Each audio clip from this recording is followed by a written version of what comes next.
Halo semua, perkenalkan nama saya Lucifer Gea dengan NPM 2151058. Pada hari ini, saya akan menjelaskan terkait dengan proses pembentukan hukum yang ada di Indonesia. Hukum adalah aturan yang mengatur perilaku atau tingkah laku manusia yang memiliki hubungan erat dengan hak dan kewajiban.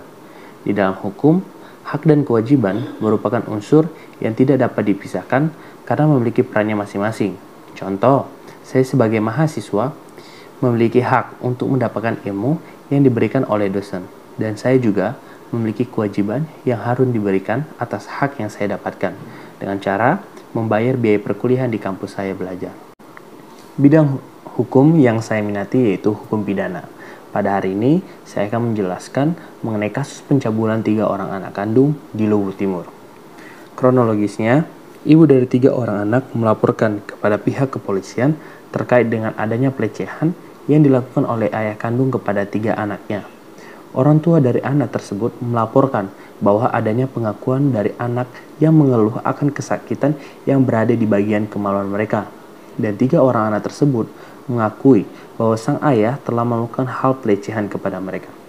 Tetapi pihak kepolisian menganggap bahwa bukti yang diberikan oleh sang ibu tidak dapat membuktikan secara jelas.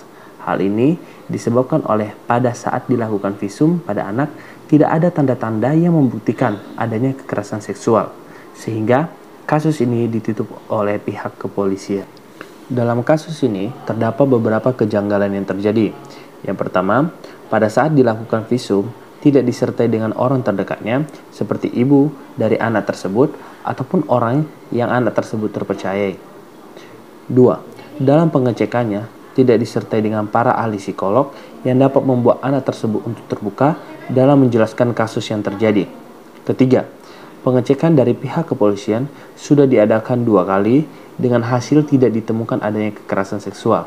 Tetapi dari pihak korban melakukan visum secara sendiri tanpa melibatkan pihak kepolisian, dan hasilnya terdapat kekerasan di bagian kemaluan sang anak.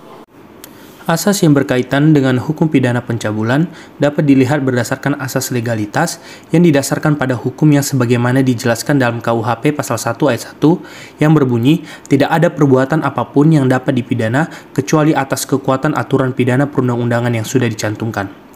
Dalam hal ini, jika sang suami terbukti melakukan pelecehan terhadap sang anak, maka dia dapat dikenakan dalam Undang-Undang KUHP pasal 294 ayat 1 berbunyi, barang siapa melakukan perbuatan cabul dengan anaknya yang belum dewasa, anak tiri atau anak pungutnya, anak peliharaannya, atau dengan seorang yang belum dewasa yang dipercayakan padanya untuk ditanggung, dididik, atau dijaga, atau dengan bujang atau orang sebawahnya yang belum dewasa, dihukum penjara selama-lamanya 7 tahun. Terdapat juga di pasal 287 ayat 1 yang berbunyi, barang siapa bersetubuh dengan perempuan yang bukan istrinya, sedang diketahuinya atau harus patut disangkanya bahwa umur perempuan itu belum cukup 15 tahun kalau tidak nyata. Berapa umurnya bahwa perempuan itu belum masanya untuk kawin, dihukum penjara selama-lamanya 9 tahun. Dalam pasal ini terlihat jelas bahwa pencabulan dilakukan dengan mereka yang dikategorikan khusus, yaitu dipercayakan kepadanya untuk diasuh, dijaga, atau dididik.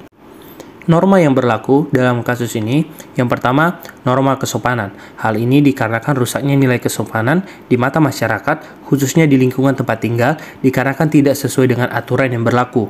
2. Norma hukum. Tentunya, dalam Undang-Undang KUHP terdapat undang-undang yang mengatur atas tindakan pidana pencabulan. 3. Norma agama. Dalam kasus ini, jika dilihat dari sisi agama, tidak sesuai dengan ajaran agama, di mana perilaku ini termasuk dalam hal perzinahan. Hak dan kewajiban yang didapatkan oleh korban. Yang pertama, mendapatkan identitas baru. Yang kedua, mendapatkan ganti rugi. Yang ketiga, mendapatkan informasi mengenai putusan pengadilan. Yang keempat, mendapatkan lingkungan yang baru. Kewajiban yang harus dilakukan untuk mempermudah dalam hal penyelidikan. Yang pertama, kewajiban memberikan bukti-bukti terkait dengan kasus yang diselidiki. Kedua, kewajiban melakukan konsultasi terhadap pihak-pihak yang ahli dalam pemulihan keadaan mental. Pembentukan hukum dalam kasus ini bisa dilihat berdasarkan 3 landasan. Yang pertama, kebiasaan merupakan sumber pembentukan hukum, dikarenakan adanya perbuatan manusia atau lembaga yang dilakukan secara berulang-ulang mengenai hal yang sama. Yang kedua, undang-undang merupakan sumber pembentukan hukum dikarenakan adanya bentuk perundang-undangan dalam hal material seperti agama, kesusilaan, kehendak Tuhan, dan lainnya.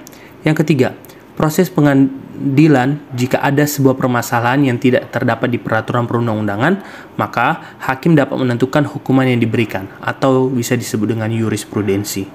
Terdapat 3 penegakan hukum dalam kasus ini. Yang pertama, pihak orang tua melaporkan terkait dengan pelecehan yang dilakukan. Kedua, pihak kepolisian melakukan pengecekan terhadap korban maupun pelaku. Ketiga, jika dalam kasus ini sang suami bersalah, maka pengadilan akan memberikan hukuman terhadap pelaku sesuai dengan undang-undang yang berlaku.